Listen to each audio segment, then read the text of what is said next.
Well, we're able to offer competitively priced renewable energy because we have low operating costs.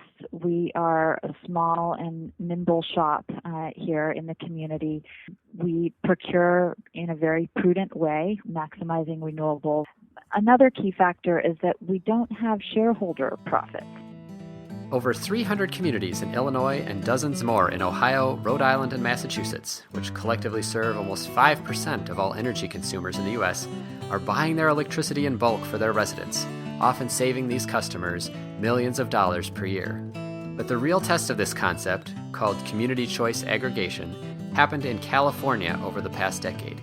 It was the first state without an existing competitive electricity market to let cities buy power on behalf of their residents, and it was a barn burner. From the time the law passed in 2002, it took 10 years for Marin County to overcome the legal and financial opposition from Pacific Gas and Electric to set up the state's first local aggregation. Here to tell us why this struggle is worthwhile is Dawn Wise, Executive Director of Marin Clean Energy. I'm John Farrell, and this is Local Energy Rules, a podcast sharing powerful stories of successful local renewable energy and exposing the policy and practical barriers to its expansion. Now, by all accounts, you had a long, hard road to set up Marin Clean Energy. What makes it worth the effort? Well, it was absolutely worth the effort because we've been able to achieve many of the goals that we set out and actually even exceed many of the goals that we set out as far as getting more renewable energy onto the grid and reducing greenhouse gas emissions. And we've been able to do that by purchasing more than double the amount of renewable energy that customers were getting before and offering rates that are competitive and in most cases lower for customers than what they would have been paying with the incumbent utility. There was massive opposition from the incumbent monopoly, Pacific Gas and Electric. It took 10 years from when California passed this law that set the stage for communities to take control of their electricity purchases till when Marin Clean Energy became the first successful community to do so. When did you realize you had finally won? Well, I think we really weren't sure that we had won until we actually launched service on May 7th of 2010. It was really a down-to-the-wire development that we went through with, you said, a lot of opposition from the incumbent utility. They launched a very aggressive marketing campaign with misinformation spread around our community. It did a lot of phone banking, encouraging customers to opt out, even telling them their lights might not stay on if they didn't opt out and stick with the incumbent utility.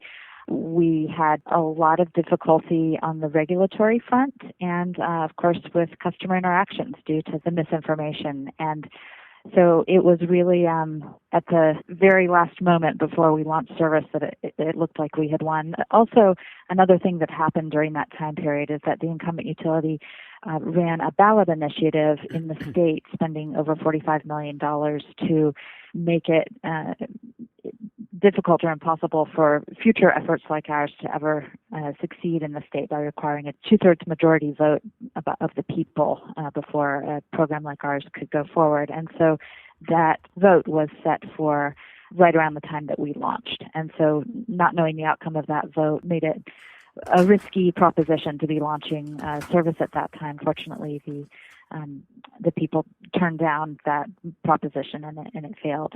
So that was good news, but it was definitely not until we began serving customers that we knew that we had actually succeeded. I'm so glad that you mentioned that story of the ballot initiative because it seems to be a common theme that we've seen around this notion of local control over the energy system. You have in Boulder, Colorado, they had a ballot initiative to try to proceed with forming a municipal utility. They were outspent 10-1 by the incumbent Xcel Energy, although the sheer amount of money was not nearly as much as you had to face with PG&E in California. It's unfortunate, I think, that the fight for these local communities ends up being so much about, the big money of the incumbent versus the will of the people. Yeah, it's true. There's really not a level playing field when a new local government program comes in to offer electricity options in a competitive environment where there's an incumbent monopoly provider. They have brand recognition, they have an army of lawyers, and they have a lot of inroads to the community that a new entrant doesn't have, and they're often able to set the stage for dialogue with information that may or may not be true information. In our case, they used that advantageous position they were in to really take advantage of customers and do what they could to stifle our program. Fortunately, we've been able to overcome that and now have a lot to show for it, and the results are speaking loud and clear to the community, and we've had a lot of participation in the program. About 75% of all the customers in our jurisdiction are now taking power from our program. Speaking of your success, many incumbent utilities like PG&E say that it will be costly or technically challenging or prohibitive or both to offer a high percentage of renewable energy to their customers. How can Marin Clean Energy offer, as I read it, a minimum of 50% renewable energy and then an option for 100% renewable for just a penny more per kilowatt hour? Well, we're able to offer competitively priced renewable energy because we have low operating costs. We are a small and nimble shop here in the community. We procure in a very prudent way. We are careful about not overspending, but maximizing renewables within our portfolio. Another key factor is that we don't have shareholder profits to account for. Any revenue that comes into the agency is used to keep rates low or to help fund other local programs that benefit the community, like solar rebate programs for low-income individuals, energy efficiency programs, electric vehicle charging, that sort of thing. But we're a not-for-profit government agency, and so we don't, there's a big percentage of revenue that we don't have to send off to the shareholders. And that benefits us a lot with cost competitiveness. Now you have, I think, a 1 megawatt solar project that's at a local airport. But I'd imagine that's a relatively small portion of the total amount of renewable energy you have, especially with such a high percentage. Are there plans to add more local renewable energy in Marin County? Yes, I'm so glad you asked about that because that's something that we're working on right now on multiple fronts. So I'll tell you a little bit about the different efforts we have going on for what we call local build-out. The first is we have a Deep Green Local Renewable Development Fund that's been created by the customers in our service territory that have chosen the Deep Green Energy product. That's a 100% renewable energy offering that we offer to customers. And 50% of all of the Deep Green customer revenue goes into a local renewable development fund to pay for the pre-development costs of local projects that we will build and own within our jurisdiction. We've been evaluating sites for our first built and owned project, and it's looking like the Richmond Port is going to be a great location for the first project. We have a few other locations in mind as well. And so far, we have designated about $150,000 for that pre-development fund, which is going to allow us to put together a project that's between 1 and 3 megawatts in size. We also have a feed-in tariff program that allows local developers or landowners to bid in projects to us that are 1 megawatt in size or smaller. That is the program that the San Rafael Airport took advantage of, and there are a few others in the works that we expect to be coming through in the next 12 months. So that will be some additional local build-out. We also have a project in development through a contract with a counterparty that will be building a carport shade structure at a nonprofit organization in Nevada, which is in the northern part of our jurisdiction. There's a very large employee lot that will be able to build about 1 megawatt worth of power to shade the vehicles that are parked there. And then last but not least, we are developing a syndicated solar program that will allow customers who want to have a tie to a local solar project but can't put it on their own rooftop to buy into a local project. And we have a program being put together right now that will allow customers to sign up for this program. It's been done in some other jurisdictions nearby, the Sacramento Municipal Utility District has set up a great model for this type of syndicated solar program. And this will be a third alternative for customers that want to go beyond just the deep green, 100% renewable product and choose a local solar project that they would be purchasing directly from. The neat thing about that program is that customers will likely be able to lock in costs because solar power, once it's built, doesn't have a fluctuating cost. It's something you can lock in, and it can keep rates flat over time long into the future because it's really a way to unhook from the fluctuating cost of fossil fuels. And we're really excited about this program because it will allow customers to take advantage of that great benefit with solar. So there are communities in Illinois, Southern California, and elsewhere that are exploring more local control of their electricity system.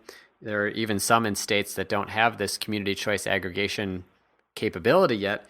What's your one best piece of advice to share with folks in those communities that are looking to have more of this local control and to be able to pursue more renewable energy that way? Yeah, well, I think there are a few pieces of advice that I would give. Probably the first one is to walk before you run, and don't let the perfect be the enemy of the good. I think that it's while we're very eager to have a renewable program offered to all customers right away, we started with a small subset of the customer base and phased in the remaining customers after we'd had a year of operational history. We also built a strong team of smart and conscientious folks, and I think that's really important. Building a team that is good at what they do and committed to the process is really a cornerstone of what makes our program successful. And last of all, I think educating and communicating with the community is really important because the way that energy flows and the way the energy market works is not really commonplace in community discussions. And so being able to explain how it works and explain what the program offerings are is really important to make a program successful. So I think that launching this type of program is really a lesson in balancing patience and eagerness so that from a practical standpoint, you can get a program off the ground that's achieving really big results. Dawn, I have one other question for you, in particular about the opposition that you faced from PG&E and thinking about other states that might try to enact legislation allowing for community choice aggregation. Do you think that given how it finally turned out and how Marin County was finally able to establish its program and other cities in California are now moving ahead, do you think that there's hope that other communities in other states won't have to have such a big fight, that utilities might be more amenable to this notion? Or do you think that no matter what, they're going to look at this as coming in and trying to take part of their market share and fight it tooth and nail? What we're seeing in California is a real change with the incumbent utility, and hopefully that is a sign of what's to come in the future. I think we've developed a nice partnership with the incumbent utility on an operational basis, and we aren't seeing the same types of misinformation and other tactics that were used to squelch our efforts in the beginning. So hopefully that's what we'll see going forward. I think that now that we have a working model in place in California, that really does pave the way for a lot of new programs to launch. And already we have a couple of programs that are getting very close. Just to the north of us, Sonoma Clean Power is a community choice aggregation program that will be launching service to customers next May. We're very excited about that program. It has a lot of similarities to ours as far as a high renewable content and a choice of two products with different levels of renewables in each product. And then there's a long list of cities and towns and counties throughout California that are exploring community choice aggregation.